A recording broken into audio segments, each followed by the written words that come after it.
students, welcome to SLAS Institute of English in collaboration with Pragyansh classes. Today I am going to explain the third chapter of your book Beehive, The Little Girl, written by Catherine Mansfield.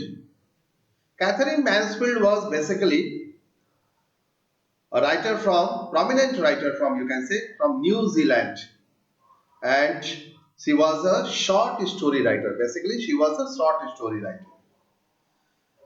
In this story, The Little Girl, we will come to know that how a girl is having a fear from her father. Then how she controls, how she is in search of freedom, independence, how she likes to be accepted by everyone. She is in search of compassion and she wants to change herself also.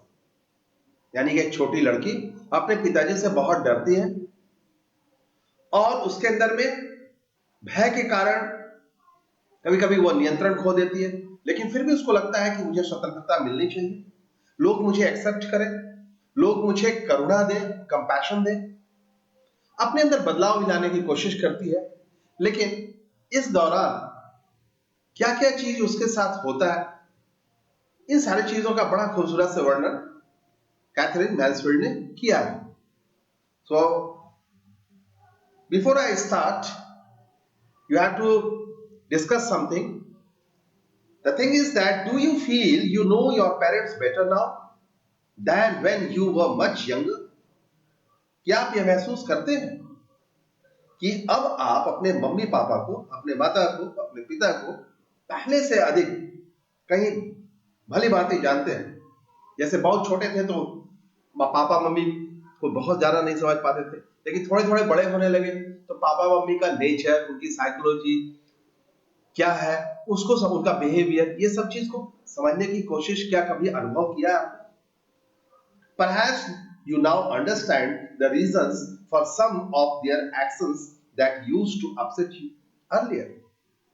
और शायद आप अब इतने बड़े जरूर हो गए क्योंकि आप क्लास 9th में चले गए, तो जो माता जी पिताजी की जो कुछ प्रतिक्रियाएं होती है, जो रिएक्शंस होता है, उसका कारण क्या होता है, उसको आप समझ जाएंगे। और वो चीज जो पहले आपको बहुत परेशान करता था, पहले आप नहीं समझ पाते थे, आपको गुस्सा आ जाता था, आपको परेशानी फील होती थी कि पिताजी ने ऐसा क्यों रिएक्ट किया, माता ने क्यों ऐसा रिएक्ट किया। अब आप चूंकि थोड़े बड़े हो गए, थोड़े समझदार हो गए, तो आप अब समझ सकते हैं कि उन सारी चीजों का कारण क्या होगा। This is a story about a little girl whose feelings for her father changed from fear to understanding. और यहां भी ये जो कहानी है एक छोटी सी लड़की के संबंध में है, जिसकी जो भावनाएं है, उसकी फीलिंग्स जो है अपने पिताजी के लिए, वो बदल गया। पहले वो डरती थी, अब डर से समझदारी के पास चला गया, अब वो समझ सकती है चीजों को। ऐसे परिवर्तन उसके अंदर में हुए। Will probably find an echo in every home. और यह कहानी शायद हर घर में एक इको मतलब गूंज देने या एक विचार देने का कहानी है। Now I am going to explain you the thing line by line. To the little girl, he was a figure to be feared and avoided. उस छोटी सी लड़की के लिए वह मतलब वो जो उसके पिताजी थे, वह एक ऐसे फिगर थे, एक ऐसी आकृति थे जो डरावनी थे और दूर रखने वाले थे। ऐसा लगता था कि हमको पापा से दूर रहना है, ऐसा फिगर के रूप में होते। Every morning before going to work, he came into her room and gave her a casual kiss, to which she responded with goodbye father.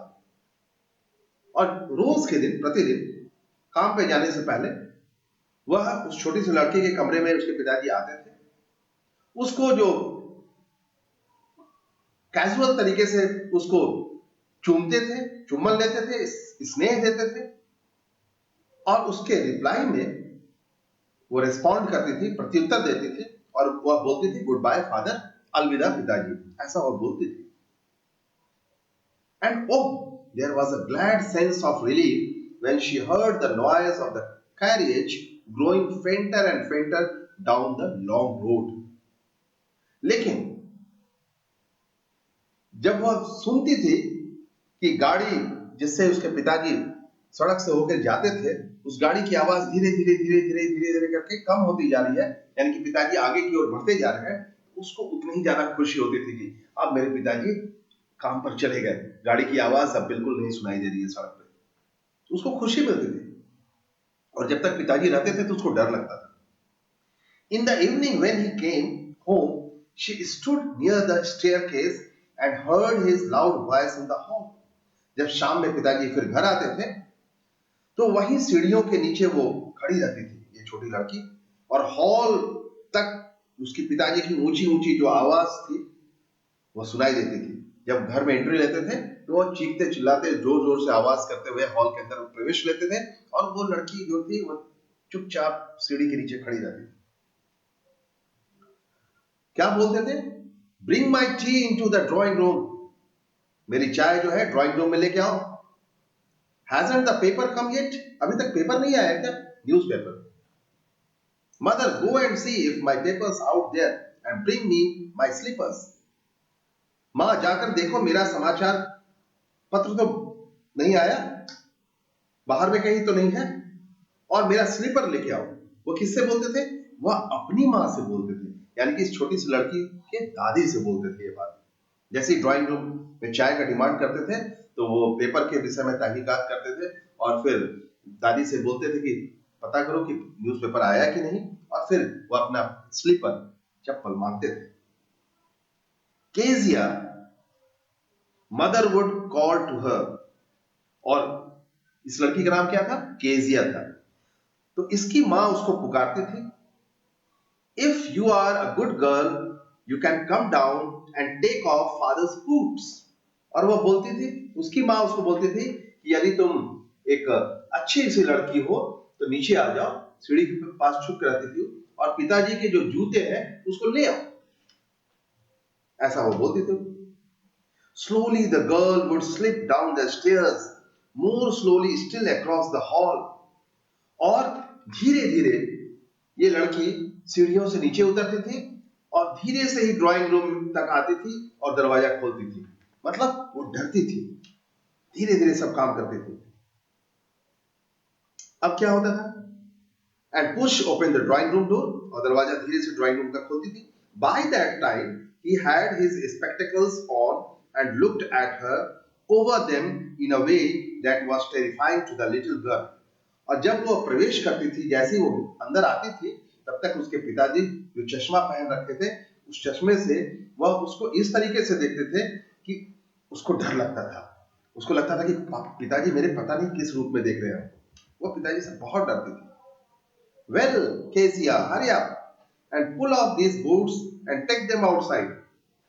और लेकिन ऐसी बात तो थी नहीं। उसके पिताजी उससे प्यार से बोलते हैं, अच्छा केजिया जल्दी करो, ये जूते उतारो और इनको बाहर ले जाओ, बाहर रख दो जूते का जगह जहां भरा हुआ है। Have you been a good girl today? आज तुम अच्छी लड़की के रूप में रही ना, आज तुम अच्छी लड़की बनोगी ना, ऐसा वो बोलते थे पिताजी। उसको प्यार से बोलते थे, लेकिन उसको फिर भी डर लगता था अपने पापा से।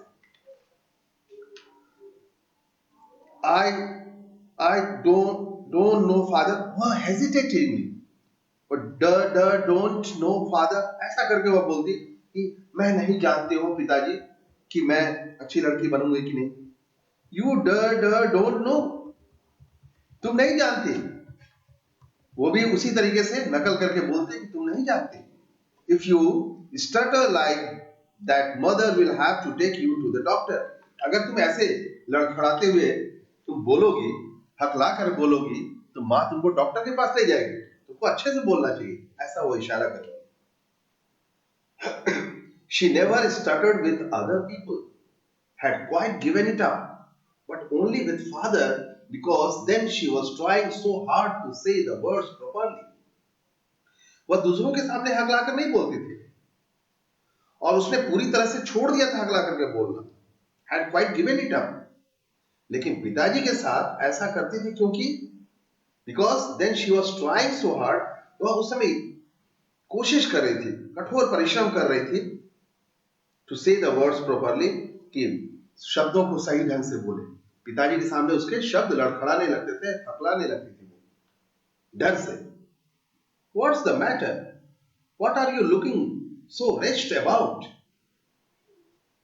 क्या बात है, तुम इतनी उदास क्यों दिख रही हो? ऐसा वो बोलते हैं पिताजी। Mother, I wish you taught this child not to appear on the brink of suicide.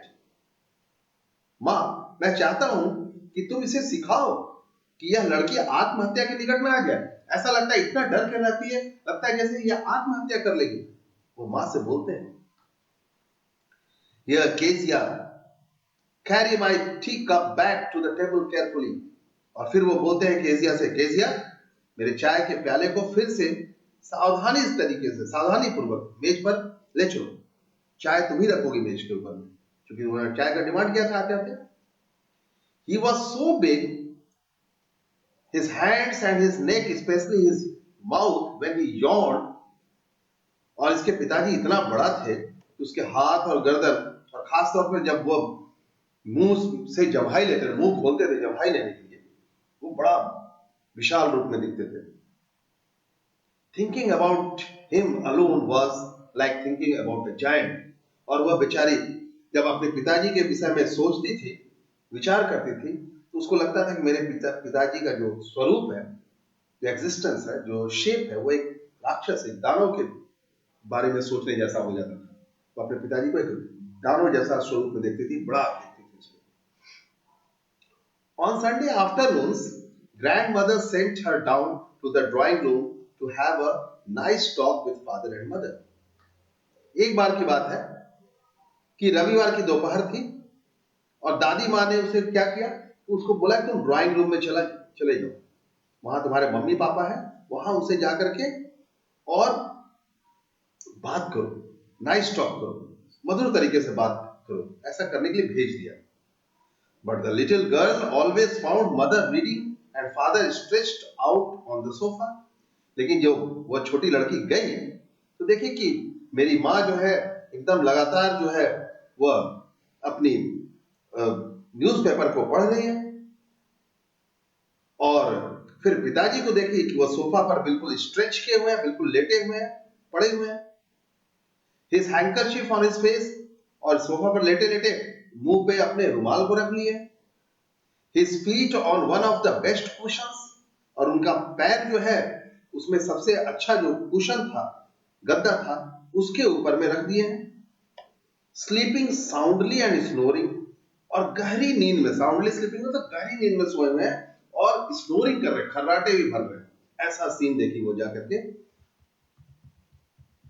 She sat on a stool, वो जाकर के स्टूल पर बैठ गई, gravely watched him until he woke, और बिल्कुल गंभीरता से वह तब तक देखती रही अपने पिताजी को जब तक कि वह उठे नहीं, एंड स्ट्रेच्ड, और उठने के बाद शरीर को वो फैलाए, एंड आस्क्ड द टाइम, और फिर उसने समय पूछा, देन लुक्ड एट हर, और उसके बाद फिर उस लड़की को देखे उसके पिताजी। डोंट स्टेयर सो केजिया, और देखते के साथ बोले, केजिया तुम इस तरह से मुझे मत घूरो, you look like a little brown owl, तुम तो एक छोटे से भूरे रंग के उल्लू जैसे लग रही हो।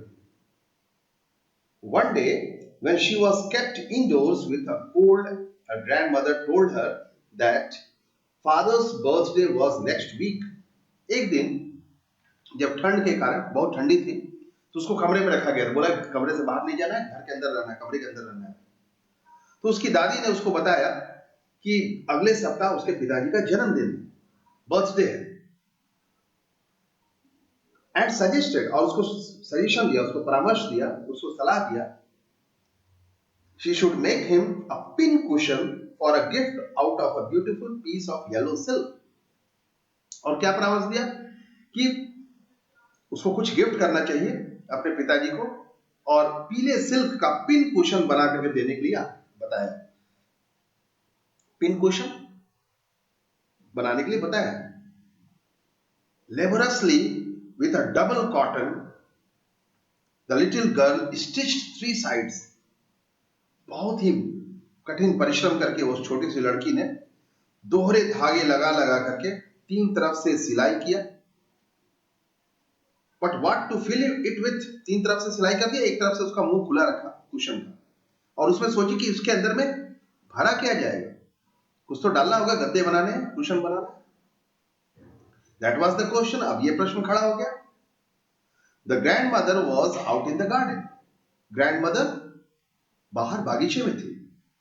And she wandered into mother's bedroom. और फिर क्या की कि वह